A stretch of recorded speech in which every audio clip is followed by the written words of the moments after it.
Welcome to another episode of Founders Club. Today I'm going to be talking to Bryan Casella, the founder of the BC Real Estate Team and an NLP certified master communicator.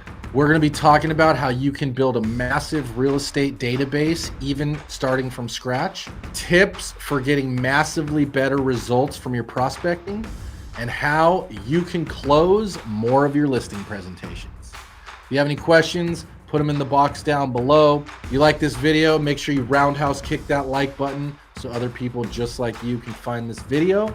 And as always, if you like money and you like real estate, hit that subscribe button because this is the show for you.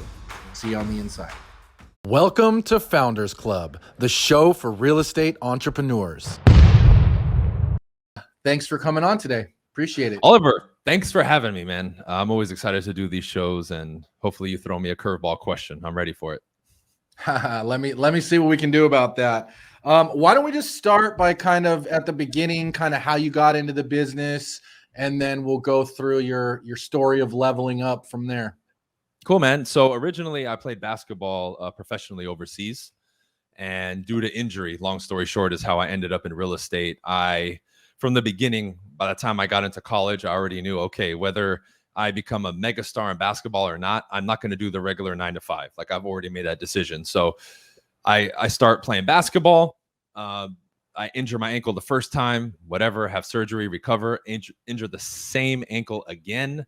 And from there, it's difficult for me to pass physicals. It really took its toll on me mentally. And I said, all right, at age 24, I'm going to stop basketball. I come back, I'm kind of figuring out what I'm going to do, trying different things, stumble across real estate, contact an old friend of mine who his father was a broker. I go meet with him. We have a short chat. I say, you know what? Let's roll the dice. Let's do it. And I committed 100% and got into real estate full time from day one. And, I'm sure we'll take the interview from there. But I took a very old school mentality to real estate. And I think that's why I was able to have success even right away. Yeah, honestly, that's one thing I've noticed about you is you're really good and really passionate about like the old school techniques, prospecting, door knocking, expireds, all that kind of stuff. And you're having massive success with it, which is why I want to talk to you because, I feel like in today's age, everyone's all about, how do I hack it to where I just have leads flowing in and everything's automated and everything's on autopilot. And while that's great and that stuff helps, the more stuff you can generate on the front end to put into your funnels, ultimately the better you're going to do. So I found that very interesting about your approach and your style. And I definitely want to get into all that. Taking a step back to your story though, one of the things I saw that you put out was how you went from broke to millionaire in 5 years. And I thought that was really powerful. And I'd love you to kind of share that story and journey with us. Cool. Pretty simple. I increased my income every year in real estate where I struggled in that formula early on. And this is something I think needs to be a part of education for all entrepreneurs and people in general, not just realtors, but it was the financial aspect of it, man. I had bad spending habits. I made pretty significant money my last season or two in basketball. I was making well into the 6 figures per season, but I was very poor at managing my money. And it was just a subject that I swept under the rug. Growing up, not having a lot of money, no one ever taught me. I didn't have a rich uncle who schooled me on finances. So early on, I struggled, got a few big checks. End of the month comes, I have no money. I'm like, what's going on here, right? So I picked up a great book called The Secrets of the Millionaire Mind by T. Harv Eker, which is a fantastic book. If you're watching this and you haven't read it, you need to pick it up because it gives you basic financial principles and from an execution standpoint, but it really dives deep into the mentality and mindset that people have about money and how it's incorrect and how we have all these weird, misguided, wrong beliefs about money. And as I was reading it, I'm like, yes, that's me. Yes, that's me. Like with all the wrong stuff. So once that switched and I got a lot more disciplined with finances and really put in that system, man, everything changed because people think it's all about just making more money. It's not. I know millionaires and multimillionaires who are broke literally every month because all the money coming in goes out in ways that they don't want it to go out in, right? So that was the biggest thing for me. Understanding that, putting that financial management system in place and creating that discipline is what allowed me to catapult and then start acquiring assets, buying more properties, and really becoming that millionaire. It was really, that was the crucial step. And I believe it's something that a lot of people will say, well, yeah, I already know that. But in implementation, they're not doing it, and they're not nearly doing it at the level that they need to have that kind of success. Yeah, that's one of those subjects that rarely gets talked about and definitely isn't sexy at all, but just spending the least amount of money possible, and while you're in your prime earning years of your life, really trying to live the same lifestyle you've lived your whole life up until this point before you started making money, which again sounds simple and sounds cliche, but is so often overlooked and hard to actually do, because when you start making more money, you want to drive the fancy car and you want to have the fancy house and the fancy things, and that can be a real drain. And it sounds like you kind of learned that not the hard way, but the important way. Well, I definitely learned it the hard way. Prior to real estate and during real estate, there was a couple months where I was sweating bullets because, I was in a situation where the recession, in 2008 and the crash heavily affected my parents, and I had to help them financially. So I'm reinventing myself with my new career. I have to help them. I had a tremendous amount of pressure on me, which I used to fuel, what I was doing and really push to accelerate it. But it was make or break for me. And even with that, I was still making some poor financial decisions. So I definitely learned it both ways. I never got to an extreme point where I was out on the street, but I felt, believe me, many times I was close to getting to that point. Yeah, no, I feel you on that. So you get into real estate. It sounds like you kind of hit the ground running pretty fast. Why don't you talk to me about kind of how you leveled up and how you built the business to grow from there? Yeah, absolutely. Now, you mentioned something earlier that was pivotal for me, was really embracing the old school stuff, right? When I got in the business in 2013, we were just then really seeing YouTube and all that. Like back when I started posting stuff on my Facebook and Instagram and even on YouTube, people were messaging me like, what are you doing? Why are you even making video and talking about sales and what you're doing in real estate and growing your business? Nobody cares. Video is like this fad that's going to go away. But where we're at today, I kind of had a vision back, 10 years ago now almost, on the big that this thing was going to be, the explosion that we were going to see with social media, the internet, and video. So I was doing the old school stuff, but embracing the new school stuff too, and documenting what I was doing. But the old school stuff is how I built the foundation of my business. I did, sometimes I forget, but it was like 13 or 14 transactions my first 12 months in the business, which is roughly one deal a month. And literally all of it from cold calling and door knocking. I think only one or two. My first deal was sphere of influence, right? So somebody that I knew. And I had maybe one other deal sprinkled in there my first year, which was somebody who I knew who was in my database. The other 11 or 12 were generated through my effort, right? The next year I did 29. So I basically doubled my production, same stuff, a lot of cold calling and door knocking. Where I started to see the shift and really change was, number one, 2.5, 3 years in, I hit the crossroads. Do I want to be a solo agent and just grow this thing out and have like an assistant and be banging out 100 deals? Or do I want to grow out a team and kind of follow that model that Gary Keller put in the Millionaire Real Estate Agent, right? So that was one thing, implementing the systems, scaling, hiring, right? Leveraging. That was one piece. The other piece was, okay, if I want to shift my business so I'm not out there on the pavement and making calls 4, 5, 6 hours a day, what do I need to do? Well, part of my process in the beginning was making sure that when I do talk to people on the phone or at the door, if we have a half decent or pleasant conversation, whether they're going to do something or not, I'm going to capture their information. I'm going to get their cell phone, their email, and create, a drip campaign and all the stuff we hear about. But I'm going to be very purposeful about that, because as I got more skilled and comfortable on the doors and on the phone, man, I was getting people's information like crazy. It would be normal for me in a day to get 10, 15, 20 people's full contact information and me having a good conversation. So now I'm building a database, which after 2 or 3 years is turning into 600, 800, 1,000 people. So at that 3-4 year mark is where I started to see, not only through social media, me generating business and agent to agent referrals, but through that database. So now 3 or 4 years in, I'm still doing all the door knocking and cold calling and expireds and all the fun stuff, but I'm starting to see a shift where now my sphere of influence is starting to really give me a lot of gold and transactions. So I need to be more purposeful.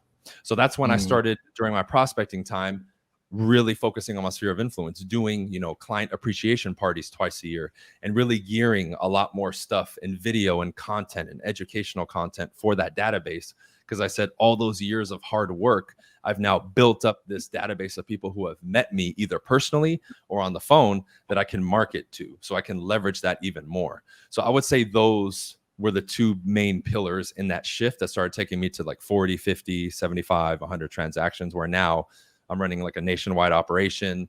We're in 16 states. We just added an agent in Canada, and it's just exploding now. Yeah, no, that's very cool. I like the approach of building the database, and you're not just building like a BS database. You're out there, you're pounding the pavement, you're actually meeting these people, you're shaking hands, you're having real conversations, and then you're adding them to the database. So now you've got, like you said, 1,000-person database that have all like met you. You're not just buying a list or like holding a garage sale and trying to put everyone onto your database and stuff like that. So very interesting.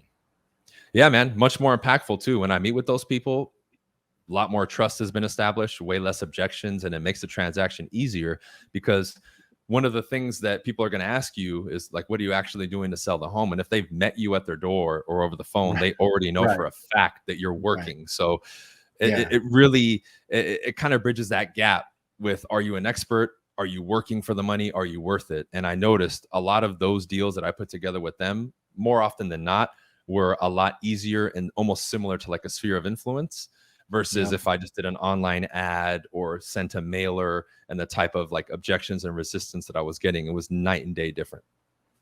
Yeah, it makes sense, because I mean, just the psychology alone, right? Like, are you a neighborhood expert? Well, I knocked on your door, didn't I? Right? Like, so clearly I'm working the neighborhood. What are you going to do to sell my house? Well, look, I knocked on your door. This is kind of what I do. I knock on the whole neighborhood, yada, yada.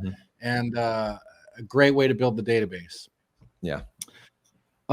So talk to me about that first year where you went from 12 to 29, because that's a pretty significant jump. Are you saying that was mainly due to your database growing every day and adding more people, or what was it that made that big jump? I think it was the consistency, right? Because I did do a few more from my database, but I would say the lion's share of that was still from the cold calling and door knocking. But what happened, and I would say the biggest shift, is the first year I was building long term, but in the midst of all that building, I was sniping those deals like one a month. Like, hey, I happen to be ready now, or I'm getting that expired or that FISBO.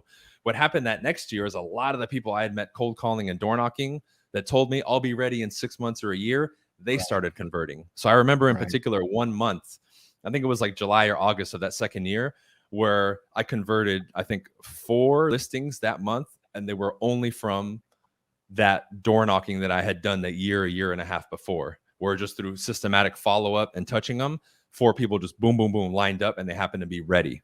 And I remember hearing, probably from like Mike Ferry, right? The old school trainers, they say you're going to get it in waves sometimes from all that hard work you did 90 or 180 days prior.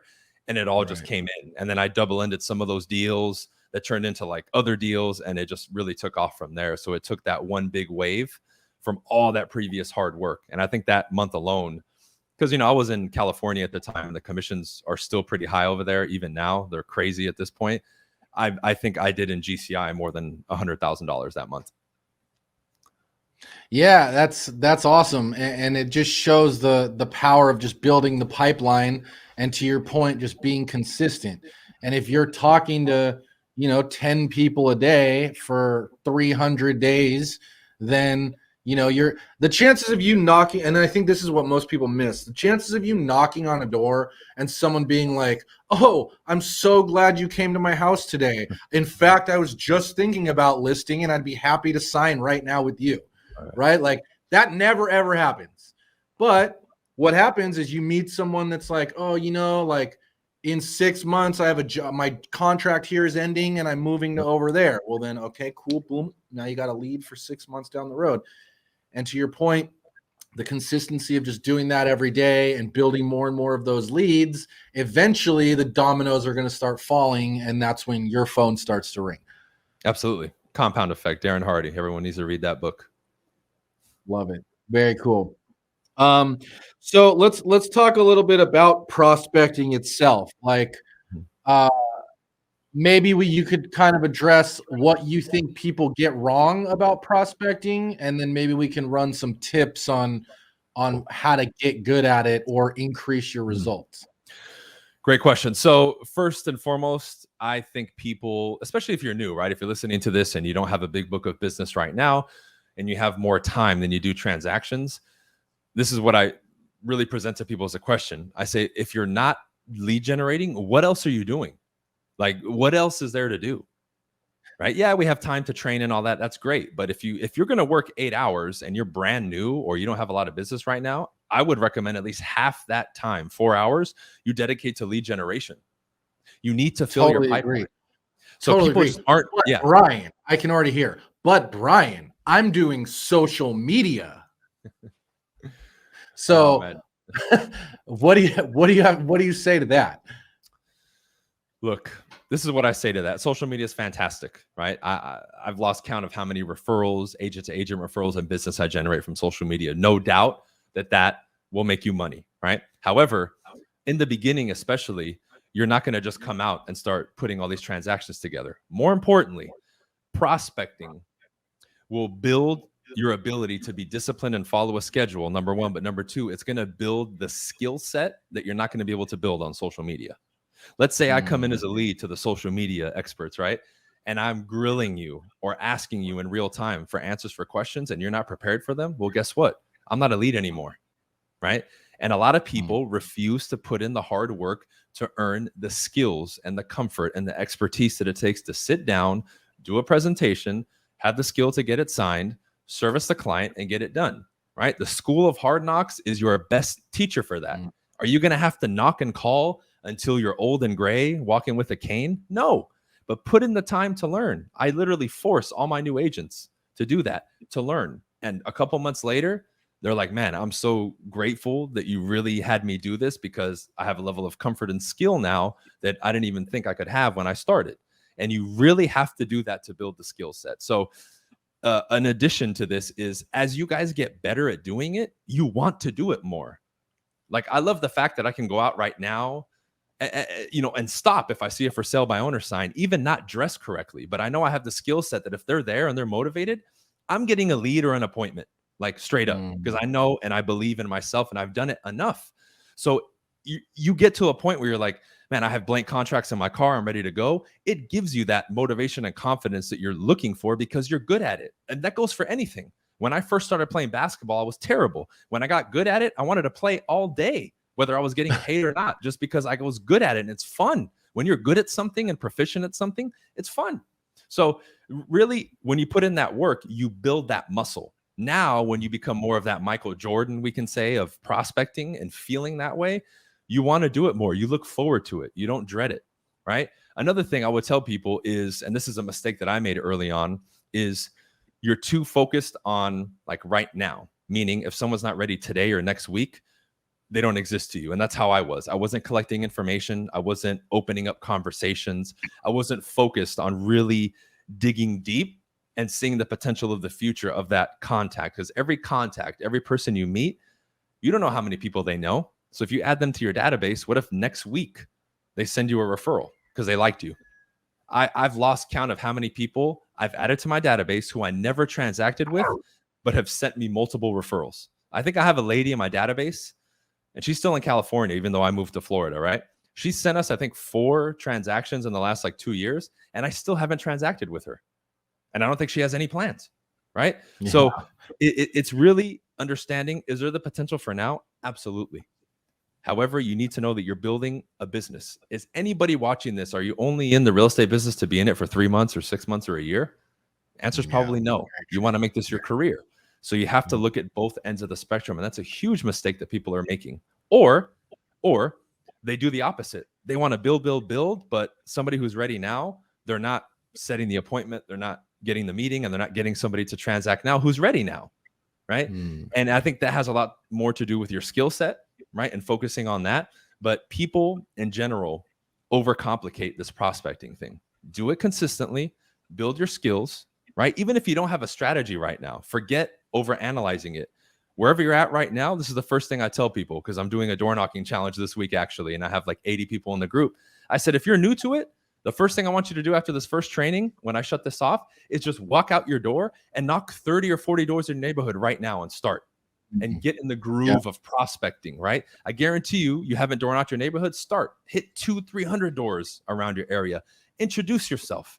Then later I'll give you the scripts and all that fun stuff, but get into the action of doing it and getting comfortable doing it. Once you do that, then the sky's the limit, because then you can strategize. Okay, I'm going to focus on old expireds, or I'm going to do just listed, just sold, or I'm going to go after pre-foreclosures, or I'm going to do this, I'm going to do that. Leave that for later. Get in the habit first of doing it and doing it more. I was doing, so people get it, my minimum commitment when I started in real estate was 50 contacts a day, meaning 50 conversations with decision makers. That takes a long time, right? I would get like 2.5, 3 hours of door knocking in, and probably 20 to 30 contacts doing that. And then I'd get on the phone for another hour or two to get the last like 20 or 30. So it was in total about 4 to 5 hours of prospecting a day, right? Now, do you have to commit at that level? Not necessarily, but I can tell you that shortened my learning curve tremendously. Within a couple months, between that, working on my skills, I was pretty proficient already for being a new agent. I could do a very good presentation. I sounded sharp on the phone. I was sharp at the doors. And what more can you ask for only a couple months of work, right? So I think simple is what people need to focus on, because like you mentioned earlier, we have a million different ads and a million different things being thrown your way. Stick with this and say, I'm going to commit to it for at least a year. And I guarantee you'll look back after a year, you'll have transactions, you'll have a hardy database, you'll have a good skill set, and you'll be like, whoa, I've accomplished a lot in only 12 months. Yeah, no, I couldn't agree more. Two things that you said that I really like. One is just the routine and the discipline of doing it every day. Will just have its own set of results, right? So just building that discipline muscle to commit to something and doing it every day and doing it consistently and doing it no matter what, and doing it when you don't feel like it, and doing it in the morning when the phone is extra heavy, and being able to push through all that stuff is huge for both your mindset and just getting in a state of regular action. And then I also love what you said about just like building your skills and cutting your teeth. Like there's like, you can go in the gym and you can shadow box all day, but until you get into a boxing ring and you get punched in the face and you feel what it feels like and you start getting used to it, that's when you really can start getting better and start taking yourself to the next level. Because to your point, you start getting better at what to say. And, you know, when you have a door slammed in your face, it's like you can analyze and be like, okay, well, what could I have done differently there to maybe get a different result? And over time, you just get better. And with the consistency of doing it every day, you almost can't not get the result. I agree, man. You know, and it's not that you have to take it to the level of being a grand wizard. Like I went, knee deep into the communication stuff. Like I got certified in like NLP, master practitioner, and I studied hypnosis and became like a certified hypnotist. Like I geeked out about that stuff, but you don't have to get to that level. If you literally acquire a basic proficiency at delivering a script and understanding basic human dialogue, you'll go farther than you could have ever dreamed of, because the average agent and average person socially, right, social wise, is very bottom tier in regards to their skill level. So if you have even a basic skill set, you're going to do very well. Yeah, couldn't agree more. So let's talk about that for a second, because I think what stops a lot of people is just feeling like they don't know what to say. So I'd be curious what your thoughts are on that. There's obviously also a ton of real estate scripts out there that are available for free for downloads. Just kind of speak on like the what to say and kind of how to say it. Yeah, great question. I would recommend people just grab whatever script, right? Let's say you follow me or Oliver or someone else who works with a particular coach or recommends a particular script. Just grab it, because when you're looking for that baseline of confidence, if you're just going off the cuff, it's going to be difficult. If you already know what you're going to say and you can memorize it and already know, you're already taking one element out of the equation, which is being self-conscious and having to worry about what you're going to say next. That allows you then to really cue into the person, listen, and formulate your responses, because you're not worried thinking, oh my God, I don't know what to say. Because then that becomes a conversation that happens while you're talking to somebody and everything they're saying is going in one ear and out the other. And guess what? They know that that's happening because they can see it. They can hear sense it in as your well. voice. Exactly. Yeah. Right. And it happens to them too, because again, most people, especially with strangers, they're not comfortable socially. So 100% I would do that, because that gives you that baseline confidence to at least get out there and say, okay, at least I have a set of 5 questions that I'm going to ask. I literally, this is no joke, when I first started, I took my script book. If this was it, I took it with me. And I told people, I just have a few questions to ask you. Is that cool? And most people were like, sure, yeah, as long as it doesn't take too long. And I literally would read the freaking, even though I had studied it, I was is like a safety net. I didn't let doing it. And in most cases, the conversations went pretty well. And I really think people need to cue into those basics, because they'll look at that or listen to this and say, oh, that's so 1970s and 80s. Newsflash, it works, right? Especially the last 2 years where people have been locked up at home. Our answer rates at the door have catapulted, right? Our answer rates have gone from anywhere from 20 to 25% before to now, in some sessions, it's over 50% of people are answering the door and having conversations with our agents. That's incredible. Yeah, no, I believe that for sure. And I like what you said about bring the script. I actually used to do the exact same thing when I first started in real estate. I was a Mike Ferry guy, did the whole door knocking thing. And we were out there every day, and I just had a clipboard, and I would put the script on the top of the clipboard. And it was just like, oh, hey, I'm just here. I'm a realtor in the neighborhood. I just want to ask you a few questions, if that's okay, And I just go right into the script. And no one, at first I was like, oh, that's kind of weird. Like, what are people going to say? And I can honestly say no one ever even thought twice about it. And the way Mike Ferry got that to sink in for me is he was like, look at the Today Show, look at Broadway actors, look at that. They're all on a script, right? The pilot, when he flies your plane, he's just going through his script, right? His checklist of everything to do to get the plane to fly.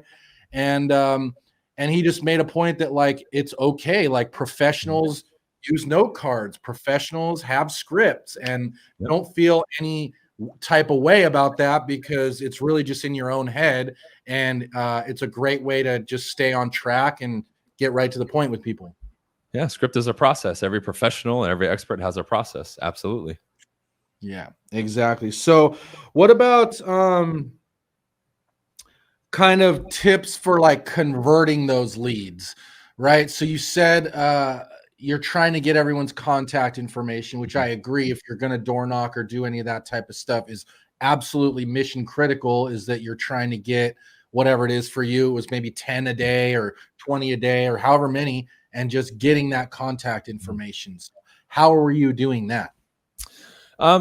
Just the way I was setting it up linguistically. So a lot of times when we ask for people's information, we do it wrong. Like, one thing I notice realtors do is it's almost like they apologize for talking to somebody, or they're like, well, scripts like this, would it offend you if I got your number? Right? Is it okay? Right? Like, almost like apologizing. It's almost like if you approach somebody and you're already saying, well, I'm sorry to bother you. It's like, well, why are you already assuming that you're bothering somebody? Right? So there's like this element of, and I think it comes from like nervousness or not knowing what to say. And you don't want to offend anybody, right? Which has become this crazy thing in our culture nowadays. Like, it's insane. I say, okay, linguistically, that's incorrect.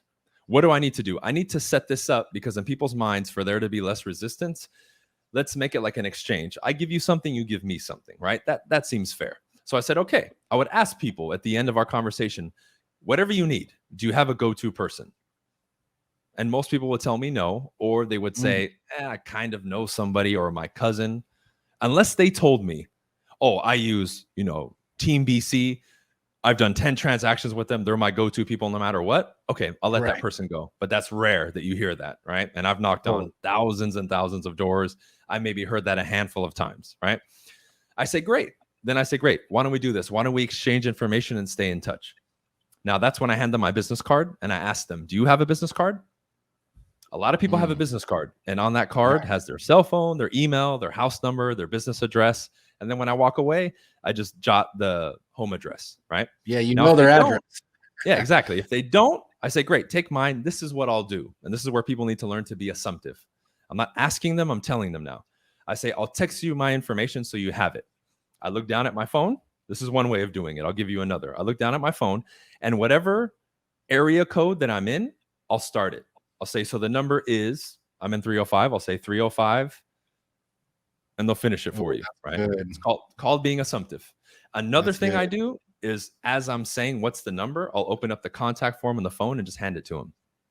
Okay. If any of you are from California or ever been there, when you go to Venice Beach and you have the people hustling and selling you stuff, the first thing they do when they walk up to you is do what? They hand you their CD or their product. And what do? Out of being used to it, habit, you grab it. Once you grab it, guess what? You're stuck there and you got to talk to them.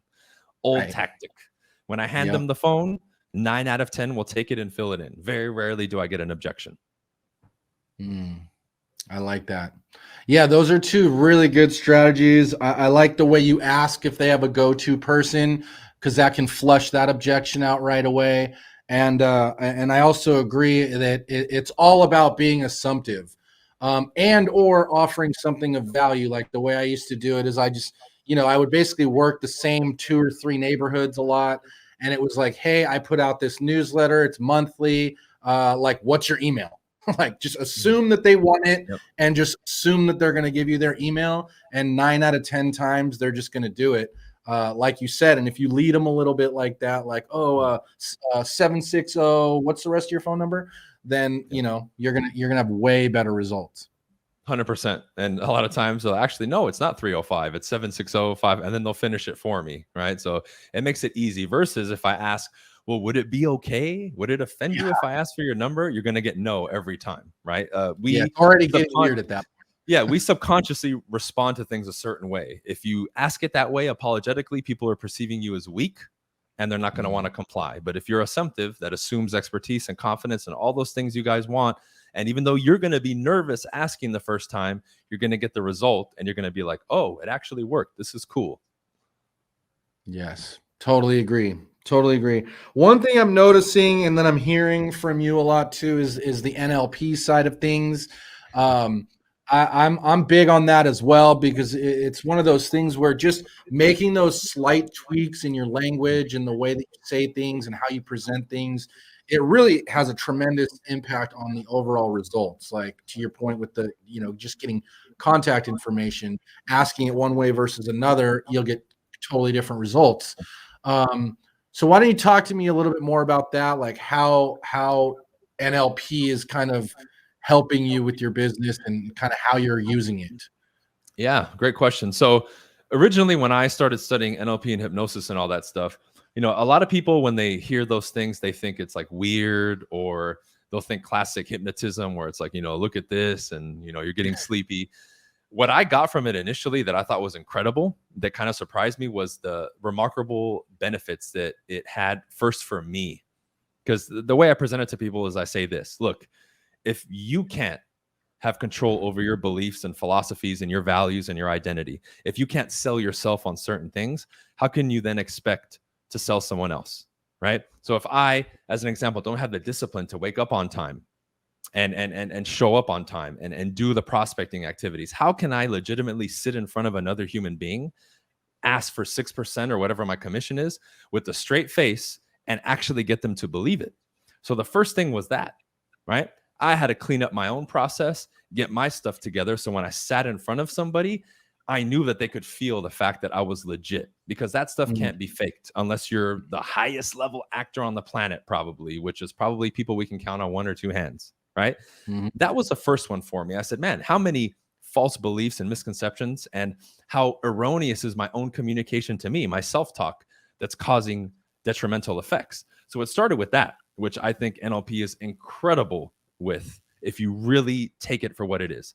The second part is it teaches you all the stuff that you need to know, that when you talk to somebody, you'll have a clear idea what repels people, what attracts people. How can I maybe package a statement that they may take offense to in a way where I still get the message across, but it doesn't ruffle their feathers as much. And it's a little bit more readily accepted, right? How can I keep people engaged while I'm talking to them? How can I lead them down the line? How can I present an appointment and make it seem like an opportunity versus like this drag that they have to force themselves to do and something negative that they see?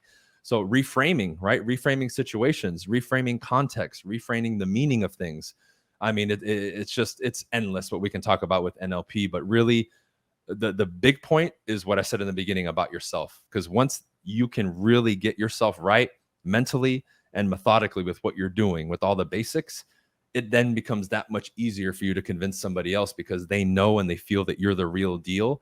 And every technique comes out flawlessly after that. Because if you're always that X factor, like in a negative way where you really are trying to hide something or you can't even do the basics, it's going to be a lot more difficult for you to sell people because something is just going to be off and people are going to feel it. Yeah, I like that. That's a great way to look at it. And it does get yourself on track first, which is, I agree, the most important thing. For people that do want to kind of learn more about that, do you have any resources on kind of learning NLP and all the different techniques and whatnot? Yeah, if you want like an introduction, I mean, if you go to Amazon and type NLP, you can get introduction to NLP, NLP personality types. I mean, there's so much literature now. I read a ton. I've done courses myself on NLP. I teach it as well. You have a lot of resources, but I would start with a book. Same thing with hypnosis, because once you guys get into that subject and you start learning a little bit past introductory stuff, you'll see which branch or which part of it you like, and you'll go. Like when I started studying hypnosis, the branch that I really loved was conversational hypnosis, and one of the poster people for that is Milton Erickson. I've studied like all his stuff. I've read his therapy sessions that he used to do, and he really was outside of the box because he didn't follow the conventional wisdom when it came to hypnosis. He did it his own way. He said, I would rather just have a conversation with somebody and in that conversation disguise the techniques so they're not coming in thinking, oh, I'm going to get hypnotized. And he had tremendous results. And that's just what intrigued me. So as you guys study more, you'll kind of be able to say, okay, I like this more or that more. And that's when you guys can look more into courses and that kind of stuff to really soak all that knowledge up and learn that at a higher level. Love it. Love it. So one thing I also wanted to ask you about that kind of I think is in the same box is like dress and image.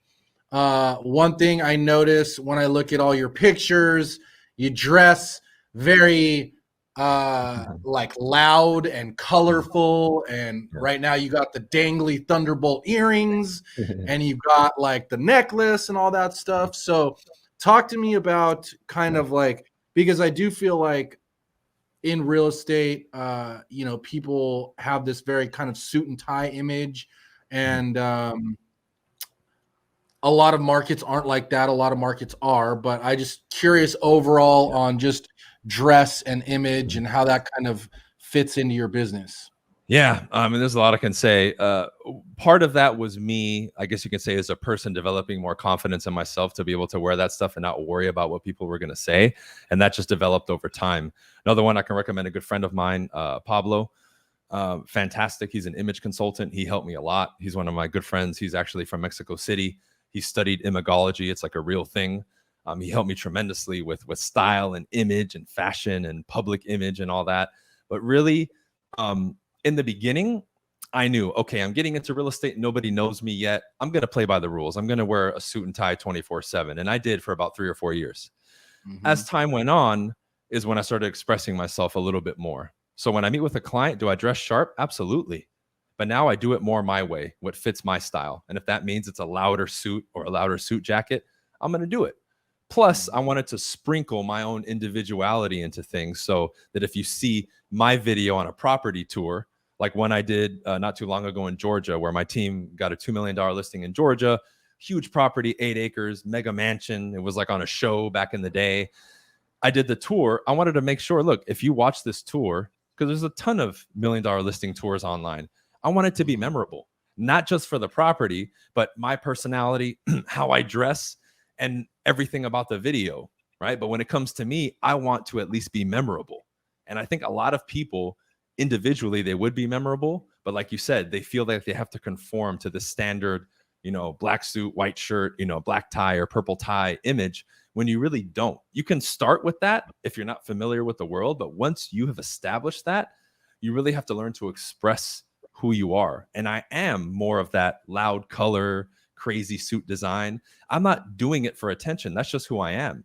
If I go about my day and I don't film anything, I'm still dressing that way. It's not like I suddenly play that character for TV or for the camera, and then when you shut it off, I'm in sweats. That's just who I am.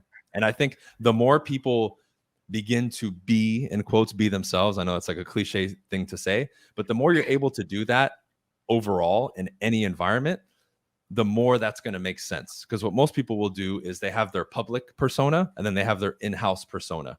And my thing was, I want to eliminate that. I want to be the same person I am in my house with me and close family and friends. I'm going to be that way with everybody else. So you can put me in a club, you can put me in a room full of strangers, you can put me on stage to speak in front of 10,000 people, or you can come at my house. You're going to have and experience the same person with maybe slight deviations. You're not going to be like, whoa, you're way different here than you were on stage.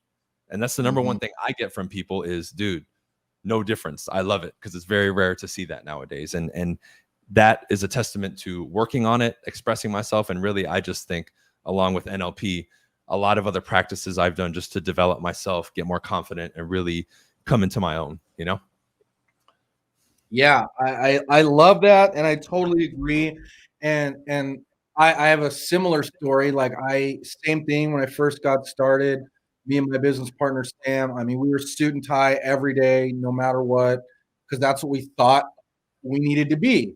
But then, I remember going to a mastermind event and talking to a guy named Greg Reed, who wrote a couple books after Think and Grow Rich for the Napoleon Hill Foundation. And he was like, we were just kind of talking about, different stuff and wearing the suit versus like authenticity and just being who you are.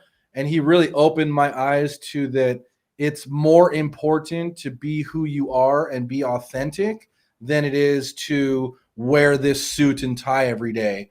And that's when it really clicked for me, because there are plenty of people out there that are like the suit and tie people, right? Like they like wearing a suit and tie every day. They like wearing, the power suit and all that.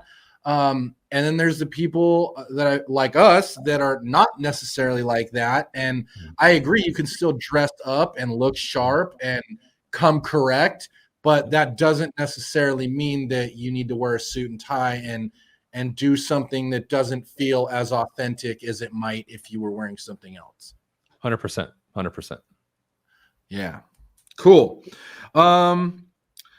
So I have just a couple questions to wrap up. One thing I know is you talk a lot about listing presentations and kind of how to improve your close rate and things like that. So is there any tips just around that you could give us in terms of just increasing conversions on listing presentations? Obviously, practice, right? Obviously, practice handling basic objections, which are never going to change. I'm sure you know that too. But the biggest tip I can give people is change your mindset around the end. If somebody says, I'm not ready right now, or no, or I have another question, I see too many people flinch when that happens. I almost expect it. I'm waiting for it. I'm like, okay, good. The first no is out of the way. Let's keep going, right? Because I think it's that. If people were to stick with it more and talk people through some of these last minute questions or concerns that they have, you would get more signed agreements on the spot. But it's almost like they prepare for war. They go in, they hear one no. They're like, okay, well, let me pack my stuff up and leave. And I'm like, I find out from people, they're like, oh, I didn't even ask for the signature. I'm like, are you kidding me, dude? You worked all hard to get that lead and practice, and then you didn't even ask, or you left after the first no. I mean, right. We've heard those sales statistics forever. Most people at our presentation are going to say no at least like 3, 4, or 5 times. So it's going to require you to continue conversing and talk them through their concerns. And I really think sticking in there would increase everybody's closing rate 10, 20, 30% like overnight, because they just give up too quickly. They just give up because the moment you leave, let's say somebody makes the argument and says, well, what if they really want to think about it? Let me present this. The moment you leave, and I'll ask this to a viewer, think about it. How much of what you presented are they going to remember and in detail? Because I've seen the studies too. Within a day or two, if you don't review the material or the presentation that was given to you, you literally forget upwards of 90+% of it. They don't remember anything. They probably won't even remember your name. And you expect them to call you back and sign? No, it's not going to happen that way. Yeah.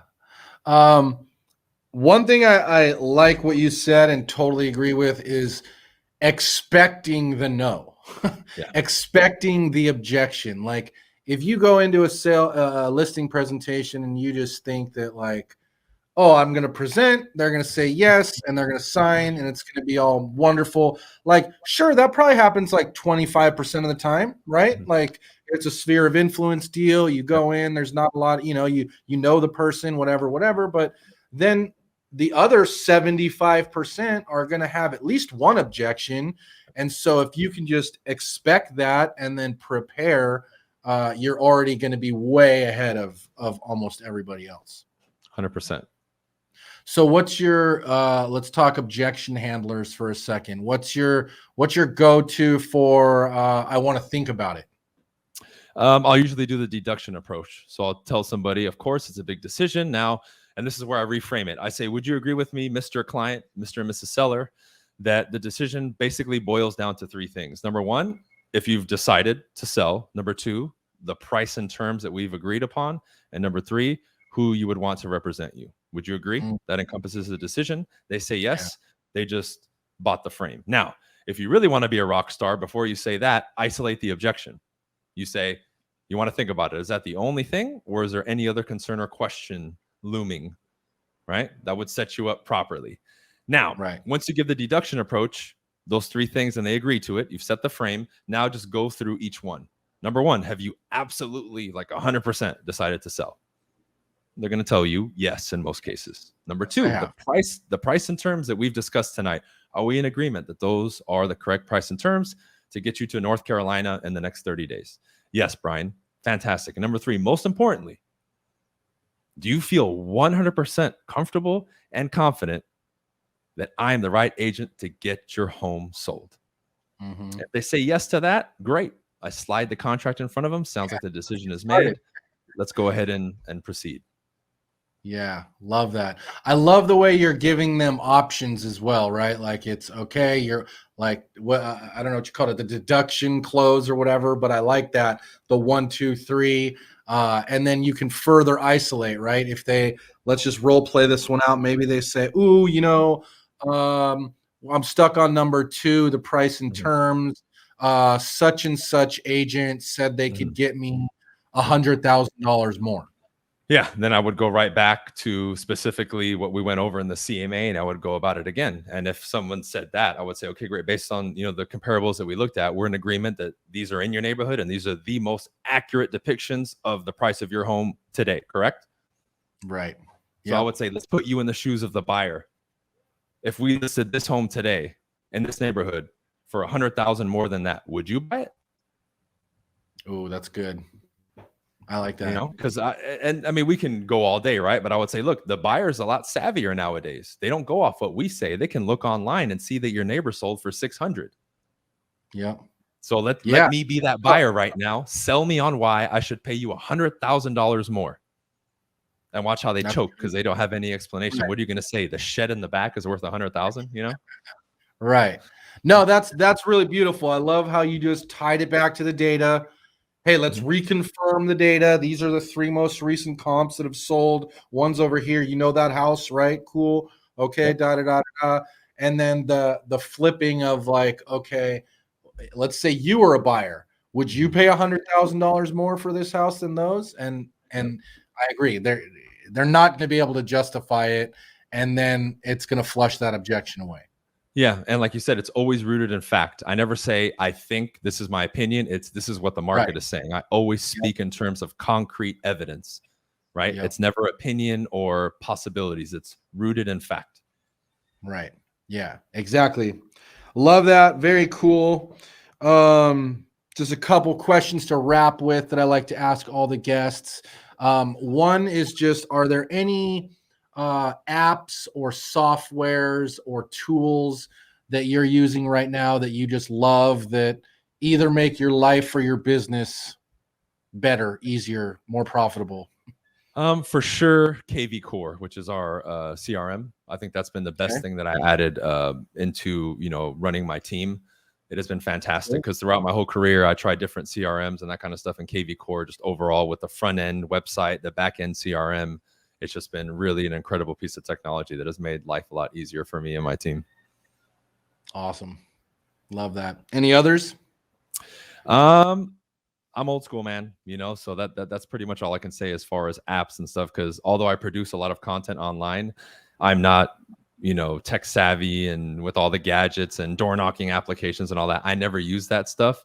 I was always pen to paper or typing on an Excel spreadsheet. I was always very black and white, very old school.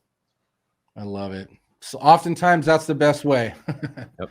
Keeps it simple for me. Cool. So last question I always ask everyone is, I got a 4-year-old and a 6-year-old son at home, and I would just be curious what your advice would be to them and the next generation on how to be successful in life.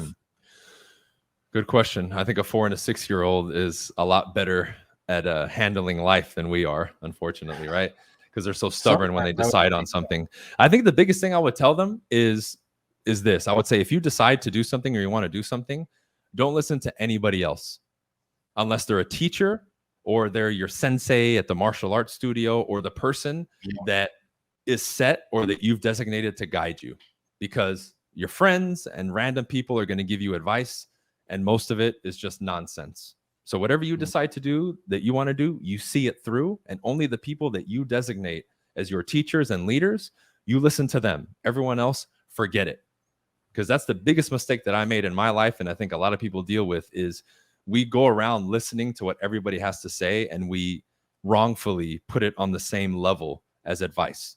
Like, as an example, if I learn from, I don't know, the top real estate person in the country, and then I listen to my mom give me advice about real estate who knows nothing about real estate, I would be a fool to take both of their pieces of advice at the same level and be like, this is a tough decision, right?